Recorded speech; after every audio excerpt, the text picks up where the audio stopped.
कि इंसान सिर्फ एक जिस्म और सूरत का नाम नहीं है। इंसान अच्छी आदतें और अच्छे अखलाक का पैकर हो तो वो इंसान कहलाया जाता है। और इंसान की सबसे अजीम चीज़ जो उसे मुमताज़ करती है, इज़्ज़त बख्शती है, उसके वो अच्छे आदात हैं, उसके अच्छे अखलाक हैं। जिसको आप कैरेक्टर कहें, आदतें कहें और जिबिल्लत कहें, खसलत कहें, ये वो तमाम चीज़ें हैं जिसमें इंसान ढल करके सारे लोगों में मुमताज़ बनता है। इसीलिए कुरान ने भी अफजलियत का जो मेयार रखा है वो न रंग पे रखा, न नस्ल पे रखा, और न माल पे, न जायदाद पे। कुरान अजीम ने कहीं पर अफजल होने का जो मेयार रखा है वह यूँ नहीं कहा कि तुम में जो सबसे गोरा है वो सबसे इज्जत वाला है। अल्लाह ने ये नहीं फरमाया कि तुम में जिसके पास ज्यादा माल है वो इज्जत वाला है। ना ही उम्र को रखा गया, किसी चीज को नहीं। हाँ, कुरान ने कहा इन्न अक्रमकुम इंदल्लाहि अतकाकुम, तकवे को रखा है कि बेशक तुम्हारी जमात में सबसे अफजल अल्लाह के नजदीक वो बंदा है जिसका तकवा ज्यादा है। तकवा ये अखलाक हसना की चीज है।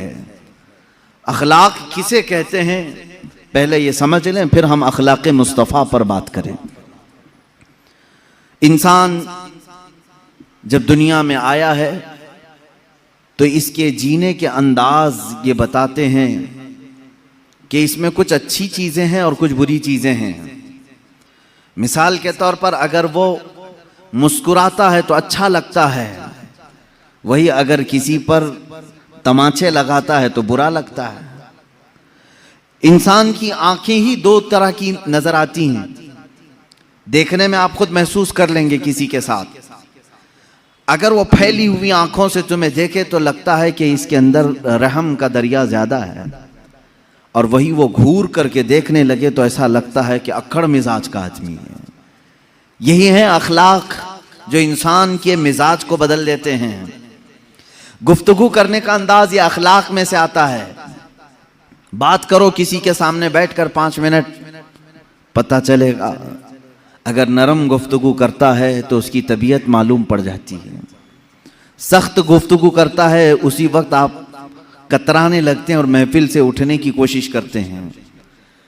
इंसान की गुफ्तगू भी उसके अखलाक में से है, उसका देखना भी उसके अखलाक में से है, उसका मुस्कुराना भी उसके अखलाक में से है। इसीलिए मेरे आका सल्लल्लाहु तआला अलैहि वसल्लम की बारगाह में एक सहाबी आए और उन्होंने पूछा, या रसूल अल्लाह सल्लल्लाहु तआला अलैहि वसल्लम, अल्लाह ने इंसान को जो नेमतें दी हैं, अलग अलग नेमतों से नवाजा है, इसलिए कि सबसे ज्यादा नेमतें इंसान को मिली हैं। तो हुजूर सल्लल्लाहु तआला अलैहि वसल्लम से उस सहाबी ने पूछा, आका इंसान को मिली हुई नेमतों में सबसे बड़ी नेमत क्या है? सबसे बड़ी नेमत क्या है? हुजूर पाक सल्लल्लाहु तआला अलैहि वसल्लम ने फरमाया, नेक अखलाक उसे मिले हों तो ये अल्लाह की सबसे बड़ी नेमत है, सबसे हसीन नेमत है उसके पास। इसीलिए लुकमान हकीम से भी पूछा गया, दुनिया के उस हकीम का तज़किरा कर रहा हूं जिसको कुरान ने भी बयान किया है। वो नबी नहीं थे, लेकिन उनकी बातें इतनी हिकमत से भरी हुई होती थीं कि लुकमान ने अपने बेटे को जो नसीहत की, कुरान ने उसको एक सूरे में बयान किया है। कुरान पाक में पूरा सूरे लुकमान आया है। हज़रत लुकमान के मुतालिक मशहूर है कि वो हर बीमारी का इलाज भी जानते थे और हिकमतों से भरी बातें करते थे।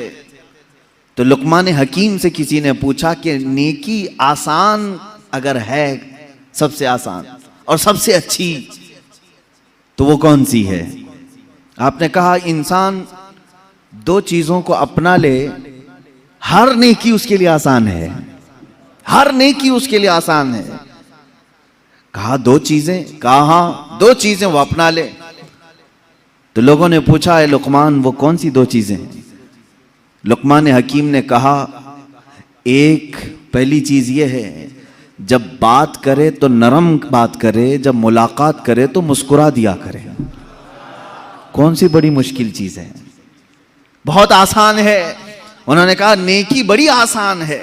इसीलिए मेरे आका सल्लल्लाहु तआला अलैहि वसल्लम की हदीस भी है, तबस्सुमुका फी वजही अखी का सदका, तुम अपने भाई को देखकर मुस्कुराओ तो भी एक सदका है। यह अखलाक हसना है। इंसान के कैरेक्टर उसका पता बताते हैं। और एक बात, एक सहाबी ने यह भी सवाल किया हुजूर पाक सल्लल्लाहु अलैहि वसल्लम की बारगाह में, आका वालिदैन अपने बच्चों को कोई गिफ्ट देना चाहें, हदिया देना चाहें तो क्या दें? हुजूर पाक सल्लल्लाहु ताला अलैहि वसल्लम ने फरमाया, बाप की तरफ से दिया हुआ सबसे अजीम तोहफा अखलाक हसना है। अगर किसी बच्चे को बाप ने अखलाक दिए हैं, गोया कि उसने अपने बेटे को बहुत बड़ा गिफ्ट दिया है, बहुत बड़ा तोहफा दिया है। समझ जाओ मुसलमानों, तुम अगर गुड्डी गुड्डा ला करके बच्चों को बहला देते हो, उनके बर्थडे में केक काट करके उनका दिल बहला देते हो, तो ये वक्ती तोहफे हैं जो ख़त्म हो जाते हैं वक्त के साथ।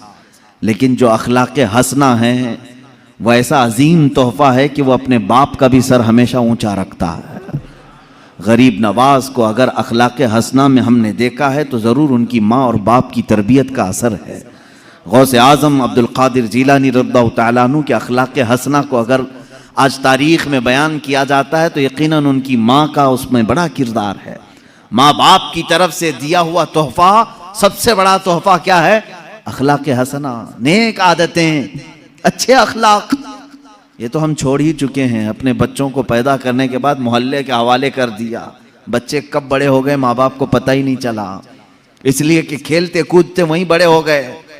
मेरे अजीजों, याद रखो, एक वक्त होता है यह अखलाक का तोहफा देने का। बड़े होने के बाद फिर तुम उन्हें उन अखलाक में नहीं ढाल सकोगे। जब परवरिश के उनके अयाम होते हैं बचपने के, उस वक्त तुम हसीन अखलाक का उन्हें पैकर बनाओ। इससे एक बात और भी है, बड़े बुजुर्ग हैं हज़रत जुनैद बगदादी रज़ियल्लाहु ताला अन्हु, आपसे पूछा गया इंसान का ख़ानदान आला है, अशरफ है, कैसे पता चले? फरमाया उसके अखलाक देखो, उसके ख़ानदान का पता चलेगा। कितनी बड़ी बात है। उसके अखलाक को किरदार उसके नसब का पता देते हैं, उसके अशरफ और आला होने का पता देते हैं। एक बात याद रखें, जो आला किस्म के लोग होते हैं, आला ख़ानदान से, उनके अखलाक भी आला होनी चाहिए। हाँ, अगर अखलाक में खोट आ गई तो फिर दुनिया तुम्हें शक की नजर से देखेगी कि नसब इसका सही है या नहीं है। नसब अगर गंवा बैठता है तो फिर अखलाक में भी गिर जाता है। अल्लाह हिफाजत फरमाए। अजीज़ा ने गिरामी, अखलाक करीमा एक ऐसी बड़ी दौलत का नाम है जिसको तुम बाजार से खरीद नहीं सकते। ये कहीं मिलती होती तो लोग पैसे दे करके खरीद लेते। जानते हो, आज बहुत सारे ऐसी तंजीमें हैं या बहुत सारे ऐसे इंस्टीट्यूट हैं जहां अखलाक सिखाने के लिए अभी स्कूल शुरू किए गए हैं, और कुछ वो लोग हैं जो कैरेक्टर सर्टिफिकेट बांटते भी हैं। इसका कैरेक्टर कैसा है, इसके अखलाक कैसे हैं। कौन लोग? जो औरतों को नंगा नाचते हुए देख करके मुस्कुराते हैं, हंसते हैं, वो दूसरों को अखलाक की सर्टिफिकेट दे रहे हैं। कैरेक्टर की सर्टिफिकेट दी जाती है, अच्छे कैरेक्टर की। अजीजा ने गिरामी, आज डेवलपमेंट के नाम से, मैनेजमेंट के नाम से, और अच्छे अखलाक जिसको कहते हैं पर्सनालिटी डेवलपमेंट, आदाब सिखाए जा रहे हैं कि तुम्हें बैठना है तो कैसे बैठना होगा। मैं एक बड़े शहर में इसी तरह के एक इंस्टीट्यूट में गया था जहां एक माहिर टीचर, एक माहिर प्रोफेसर वो स्टूडेंट्स को तालीम दे रहे थे कि बड़े लोगों के अखलाक कैसे होते हैं, आदाब कैसे होते हैं। जब किसी को विश करो तो कैसे करो, हैंड शेक करने के तरीके क्या हैं, तुम अगर किसी के महफिल में बैठो तो कैसे बैठो। अल्लाह की कसम मैं बताऊं, मैं सुनता रहा और उनको देखता रहा, और फिर अगर मैंने सीरत मुस्तफ़ा को खोला तो एक एक चीज़ अखलाक हसना में मुस्तफ़ा के पाई जाती है। अल्लाह के नबी सल्लल्लाहु ताला अलैहि वसल्लम ने बहुत पहले ये अखलाक उस मक्का की वादी में करके दिखाए जहां अखलाक नाम की चीज़ ही नहीं थी।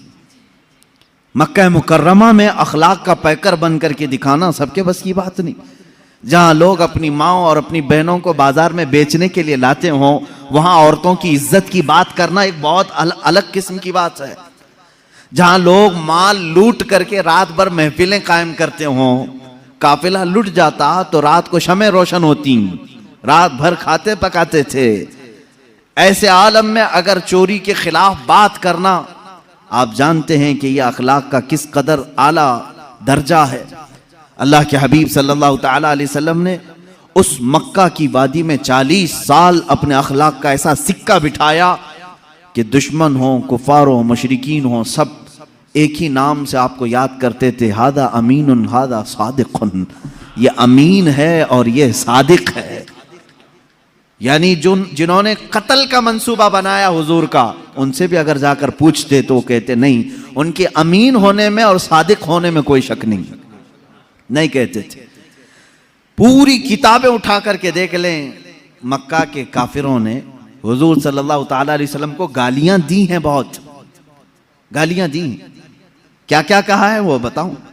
जादूगर कहा, मजनू कहा, मिर्गी वाला कहा, मौज़ल्ला शायर कहा।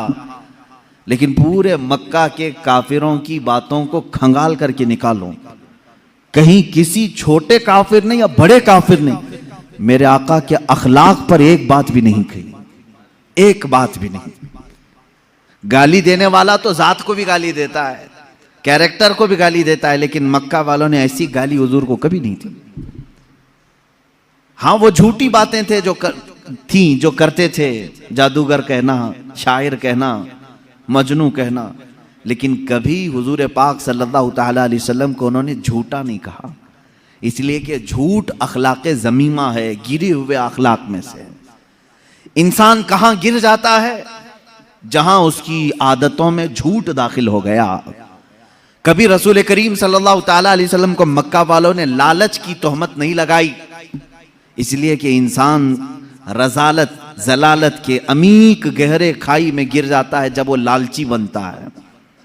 हुजूर पाक सल्लल्लाहु ताला अलैहि वसल्लम को हवस या नफसानी ख्वाहिश के ताल्लुक से कभी उन्होंने इल्जाम नहीं लगाया, ना तोहमत लगाई, कभी इस तरह के जुमले नहीं कहे। दुश्मनों की बात कर रहा हूं मैं, इसलिए कि हवस और नफसानी ख्वाहिशात इंसान को हैवान बना देती हैं। अल्लाह के हबीब सल्लल्लाहु ताला अलैहि वसल्लम इस दुनिया में तशरीफ लाए, सबसे आला अखलाक लेकर के आए। खुद मेरे आका सल्लल्लाहु ताला अलैहि वसल्लम की जुबान से सुने मेरे अजीज हुजूर फरमाते हैं, बुइस्तु लिउतम्मिमा मकारिमल अखलाक, मैं दुनिया में इसलिए आया हूं कि अखलाक के पैमाने जितने भी हैं सबसे आला अखलाक तुम्हारे सामने पेश करूं। एक बात याद रखना, कुरान ने कहा है हुजूर के अखलाक के बारे में, व इन्नका लअला खुलुकिन अज़ीम, ऐ हबीब आप सबसे अजीम अखलाक पर पैदा किए गए हैं। कुरान गवाही दे रहा है। इसीलिए माँ आयशा सिद्दीक़ा रज़ियल्लाहु ताला अन्हा के पास कुछ सहाबा आया और पूछा, माँ आप रसूल करीम सल्लल्लाहु ताला अलैहि वसल्लम की रफ़ीक़े हयात हैं, महबूब सैयदुल अंबिया हैं, आपने हुजूर पाक सल्लल्लाहु अलैहि वसल्लम के शब व रोज़ को देखा है, हुजूर पाक सल्लल्लाहु ताला अलैहि वसल्लम की सीरत के कुछ झलकियाँ हमें भी बयान फरमाए। सैयदा आयशा सिद्दीक़ा रज़ियल्लाहु ताला अन्हा ने सवाल करने वालों से ये पूछा, क्या तुम लोगों ने कुरान नहीं पढ़ा? कुरान नहीं पढ़ा? उन्होंने कहा हमने कुरान पढ़ा है, हम बात कर रहे हैं, आपसे सवाल कर रहे हैं हुजूर पाक के अखलाक के। माँ आयशा सिद्दीक़ा रज़ियल्लाहु ताला अन्हा फरमाती हैं, काना खुलुकुहुल कुरान, कुरान पढ़ो, यही सारे अखलाक मेरे मुस्तफ़ा के हैं। कुरान से हटे हुए एक भी आदत अल्लाह के हबीब सल्लल्लाहु ताला अलैहि वसल्लम की ज़ात में नहीं है।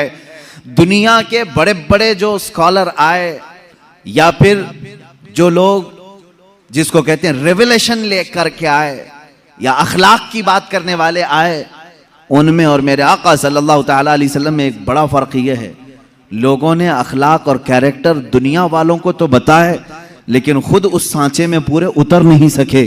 लेकिन नबी की ज़ात वो है जिस अखलाक की बात की, पहले वो अखलाक हुजूर की ज़िंदगी में पाए जाते हैं। सच बोलने का हुक्म फरमाया हुजूर पाक सल्लल्लाहु अलैहि वसल्लम ने। पूरी 63 साला ज़िंदगी का एक दिन एक लम्हा किसी ने हुजूर सल्लल्लाहु ताला अलैहि वसल्लम को झूठ न कहते हुए सुना, न किसी को मजाक में बोलते हुए सुना, कभी नहीं। हुजूर पाक सल्लल्लाहु ताला अलैहि वसल्लम की बात तो बहुत दूर की है मेरे अजीजों, जिन्होंने हुजूर की हदीसें बयान की हैं उनकी जिंदगी झूठ से महफूज है। उनकी जिंदगी झूठ से महफूज है। हजरत सैयदना इमाम बुखारी रज़ियल्लाहु ताला अन्हु जो बुखारी शरीफ हुजूर की हदीसें जमा किए हैं, झूठ से इतना एहतराज करते थे, इतना कि अगर किसी मुहद्दिस के बारे में उनको मालूम हो जाता कि जिंदगी में कभी उन्होंने मजाक में भी झूठ कहा है तो उनके पास वो हदीस सुनने के लिए भी नहीं जाते। इमाम बुखारी रज़ियल्लाहु ताला नहीं जाते। हदीस रसूल बयान करने वालों की ये शान है कि पूरी जिंदगी उन्होंने झूठ नहीं कहा। तो रसूल पाक सल्लल्लाहु ताला अलैहि वसल्लम के अखलाक करीमाना का क्या हाल है। इमाम बुखारी रहमतुल्लाह ताला अलैह जो हदीसें जमा किए हैं बुखारी शरीफ में, कितना एहतियात, कितना एहतियात, अल्लाह की पनाह। एक बड़े मुहद्दिस के बारे में आपको पता चला कि उनके पास हुजूर सल्लल्लाहु ताला अलैहि वसल्लम की हदीसें हैं। इमाम बुखारी उनके पास गए कि उनकी जुबान से सुनूं और अपनी किताब में हदीस लिखूं। जब गए तो वो जो बड़े शेख थे, मुहद्दिस थे, उनका नाम मशहूर था, बहुत हदीसें उनको याद हैं। इमाम बुखारी उनके पास गए तो देखा उनका घोड़ा जो है बिदक गया था, सरकश हो गया था, हाथ में नहीं आ रहा था, और वो अपने घोड़े को काबू में करने के लिए बहुत कोशिशें कर रहे थे। घोड़ा जो है हाथ में नहीं आ रहा था। उन्होंने अपना दामन यूं उठाया जैसे दामन के अंदर चारा हो, चारा दिखा करके अपना दामन यूं करके घोड़े को बुलाने लगे, आ आ कह के। घोड़ा करीब आता गया, करीब आता गया। चारे की आस में वो घोड़ा करीब आया। जब वो करीब आया तो आपने दामन छोड़ दिया, घोड़े की नाती पकड़ ली, रस्सी पकड़ ली। इमाम बुखारी रहमतुल्लाह ताला अलैह वहीं से वापस होने लगे। कहा कि मैं इनसे हदीस नहीं सुनूंगा। उस मुहद्दिस ने रोका कि आप आए थे हदीस सुनने के लिए, क्यों जा रहे? कहा जो अपने घोड़े को झूठ बोल सकता है, मुझे हदीस रसूल भी झूठ बोल सकता है।